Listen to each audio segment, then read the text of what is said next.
Now I want to go over smart filters a little more and just filters in general, okay? So I'm going to mess with this background here. And I'm not going to add smart filters. I'm actually just going to go over the filter gallery, right? So I'm going to pull down the filter to filter gallery. And this is something that you can do here once this builds, right?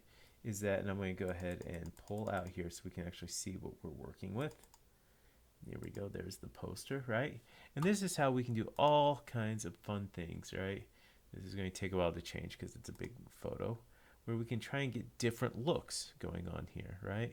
Of course, with each of these looks, we can completely change what ultimately everything looks like by using these dials here, right?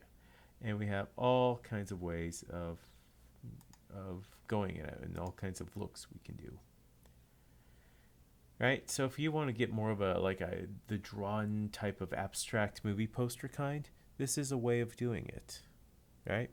Just remember with good design though that if indeed this is how you're making the background, chances are pretty likely that other images you try and put into here should probably be the same, right? So if you're trying to make it look like, let's say, a watercolor here, which I've just given it way too much to think about. There we go, right? Then the flag should be watercolor as well.